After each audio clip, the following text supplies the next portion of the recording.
Hi guys, आज का topic है फोर्थ चैप्टर कंप्लीट हो गए। आज पांचवा चैप्टर स्टार्ट होगा। Over voltage protection. क्या होता है over voltage protection? Voltage more than the normal voltage are called over voltage. Normal voltage से जब वोल्टेज बढ़ जाती है उसको हम क्या बोलते हैं? Over voltage. तो ओवर वोल्टेज किससे होती है? Causes of over voltage. क्या कारण ओवर वोल्टेज होने का? ठीक है, तो इसमें दो पार्ट है हमारे ओवर वोल्टेज होने के कारण। एक तो है internal causes of over voltage, दूसरा है external causes of over voltage. तो फर्स्ट डिस्कस करेंगे internal causes of over voltage. इसमें क्या होता है? Switching surge. स्विचिंग सर्ज क्या होता है कि मान लो घर में हम स्विच जो होता है, स्विच कि जैसे सर्किट ब्रेकर वगैरह है, तो उसको बार बार ऑन ऑफ करने से क्या होता है हमारा कि अचानक से वोल्टेज बढ़ जाती है। मान लो कि हमारे घर के आसपास कोई फैक्ट्री है या कोई कंपनी है, उसमें बड़ी मशीन लगी हुई है, तो क्या करेगा कि वो अचानक से ऑन कर देगा या अचानक से वो मशीन ऑफ कर देगा। तो उससे क्या होता है हमारा कि हमारे घर की जो वोल्टेज होती है उसमें वेरिएबल होता है, चेंज हो जाता है। कभी वोल्टेज बढ़ के आ जाती है, तो उसमें क्या होता है हमारा अचानक से क्या होता है स्विचिंग सर्ज में कि हमारा वोल्टेज बढ़ जाती है। दूसरा क्या है? Earthing ground. अर्थिंग ग्राउंड क्या होता है कि मान लो कि कोई भी वायर है, ग्राउंड वायर है, तो हमारा क्या होता है जमीन पे आ जाती है, ग्राउंडेड हो जमीन पे आ जाती, गिर जाती है, टूट जाती है। तो उसमें तो बार बार क्या होता है कि आर्क प्रोड्यूस होता है। आर्क प्रोड्यूस होने से क्या होता है हमारा कि जो वोल्टेज है हमारा वो बढ़ जाती है, ठीक है, और कभी घट भी जाती है। तो जो उस दौरान हमारा वोल्टेज बढ़ेगा तो उसको हम क्या बोलते हैं? Earthing ground. अर्थिंग ग्राउंड के कारण भी हमारा क्या होगा? वोल्टेज बढ़ जाता है। तीसरा है हमारा failure of insulation. Failure of insulation में क्या होता है कि जो हमारा इंसुलेशन पार्ट लगे होते हैं कंडक्टर में, वो क्या होता है फेल हो जाता है, असफल हो जाता है। तो उसमें क्या होगा कि मान लो जब हमारा ये फेलियर ऑफ इंसुलेशन होगा तो उसमें है कि क्या होगा, शॉर्ट सर्किट हो जाएगा। दो कंडक्टर बीच में शॉर्ट सर्किट, जब शॉर्ट सर्किट हो जाएगा तो क्या होगा कि हमारा करंट की वैल्यू बढ़ जाएगी, और जब हमारा करंट की वैल्यू बढ़ जाएगी तो क्या होगा, वोल्टेज भी बढ़ जाएगा। तो इससे हमारा क्या हो रहा है, इससे हमारा वोल्टेज बढ़ रहा है फेलियर ऑफ इंसुलेशन से। फिर हमारा है रेजोनेंस। रेजोनेंस क्या होता है? रेजोनेंस हमारा पावर सिस्टम में भी काम होता है। इसमें होता है कि जब हमारा इंडक्टेंस और कैपेसिटेंस दोनों बराबर हो जाए, तो इंडक्टेंस एंड कैपेसिटेंस जब दोनों बराबर हो जाएगा तो उसमें क्या होगा कि एक प्रतिध्वनि उत्पन्न होगा पावर सिस्टम के अंदर में। तो उसमें क्या होगा, जो हमारा प्रतिध्वनि जो हमारा उत्पन्न होगा, किसके कारण?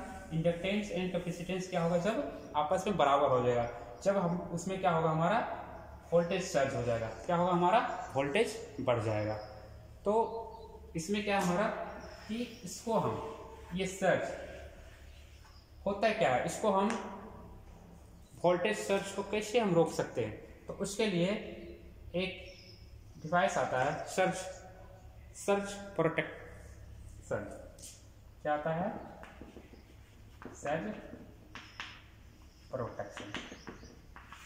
किससे बचने के लिए आता है कि मान लो अचानक वोल्टेज बढ़ गया है हमारे, किन कारण से बढ़ती है? ये चार हमारे पास रीजन है, इस चारों रीजन के कारण हमारा वोल्टेज अचानक बढ़ जाती है या क्या होता है घट जाती है। तो हमारे घरों में जैसे हेवी मशीन लगे होते हैं, फ्रिज कूलर वगैरह, उसमें इफेक्ट नहीं आता, लेकिन जितने भी इलेक्ट्रॉनिक्स पार्ट हमारे घर में होते हैं, टीवी वगैरह होते हैं, चार्जर वगैरह, तो उसमें क्या होता है कि वो खराब हो जाते हैं, शॉर्ट सर्किट हो जाते हैं, किसी तरह से खराब हो जाते हैं। तो उसको हमें प्रोटेक्ट करने के लिए क्या करना पड़ेगा? उसको प्रोटेक्ट बचाने के लिए हमें सर्ज प्रोटेक्शन का यूज करना पड़ेगा। ये क्या होता है सर्ज प्रोटेक्शन? ये होता है कि एक वरिष्ठर डिवाइस होता है। वरिष्ठर डिवाइस क्या होता है कि मान लो हमारा 3 पिन सॉकेट होता है, अर्थ, न्यूट्रल एंड फेस। इसमें क्या करेंगे, जो वरिष्ठर हमारा होता है उसको एक अर्थ से और दूसरा फेस से कनेक्टेड होता है। ये वरिष्ठर होता क्या है? वरिष्ठर होता है, वरिष्ठर का मतलब होता है वेरिएबल रेजिस्टेंस। वो क्या होता है, जो वरिष्ठर वेरिएबल रेजिस्टेंस होता है वो क्या करता है, रेजिस्टेंस को चेंज करते रहता है। किसके अनुसार? मान लो कि 200 वोल्ट 220 वोल्ट आ गया तो उसके अनुसार वो वेरिएबल चेंज हो जाएगा। मान लो 160 वोल्ट आ गया तो उसके अनुसार वो चेंज हो जाएगा। मान लो 300 वोल्ट आ गया तो उसके अनुसार चेंज हो जाएगा। तो इसलिए हम इस डिवाइस को प्रोटेक्शन के लिए, प्रोटेक्ट के लिए, हाई वोल्टेज को प्रोटेक्शन करने के लिए सेल्फ प्रोटेक्शन का यूज करते हैं, ताकि हमारा जो डिवाइस हो, इलेक्ट्रॉनिक्स पार्ट हो, वो सुरक्षित रह सके और बच सके। दूसरा आते हैं हम क्या, external causes of over voltage. इसमें क्या होता है, लाइटिंग फेनोमेना।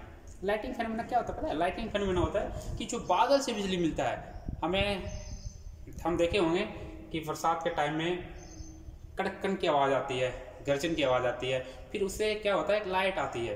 तो उस लाइट से क्या होता है, हमारा कई बार जो होता है कि उससे वोल्टेज को बढ़ा देती है। उसके अंदर क्या होता है, वो बिजली होती है, बहुत ज़्यादा बिजली होती है उसमें, बहुत ज़्यादा, 5 से 10 मिलियन वोल्ट, इससे ज़्यादा वोल्टेज होती है। तो वो क्या करता है, हमारे कंडक्टर में आके, जो हमारे ट्रांसमिशन लाइन होते हैं उससे कांटेक्ट में आके क्या करता है कि वो वोल्टेज को बढ़ा देता है, अचानक वोल्टेज को बढ़ा देता है। तो उस वोल्टेज को कंट्रोल करने के लिए भी हम क्या करते हैं, डिवाइस लगाते हैं उसके अंदर में, इसको क्या बोलते हैं, लाइटिंग अरेस्टर बोलेंगे। जब इसका टाइप्स में आएंगे हम, तो उसको भी, उस जो बादल से हमें बिजली आती है, जो हाई लेवल बिजली होती है, 5 से 10 मिलियन वोल्ट होती है, उसको भी बचाने के लिए हम क्या करते हैं, लाइटिंग अरेस्टर होती है, उसका यूज करते हैं। और जो हमारा हाई वोल्टेज, उसको क्या करता है, ग्राउंडेड कर देती है, जिससे हम क्या होता है, हमारा ओवर वोल्टेज जो आता है, नॉर्मल से ज़्यादा वोल्टेज आता है, उससे हम क्या कर सकते हैं, प्रोटेक्ट कर सकते हैं, उससे हम बचा सकते हैं। तो आज का टॉपिक था ये, ओवर वोल्टेज प्रोटेक्शन।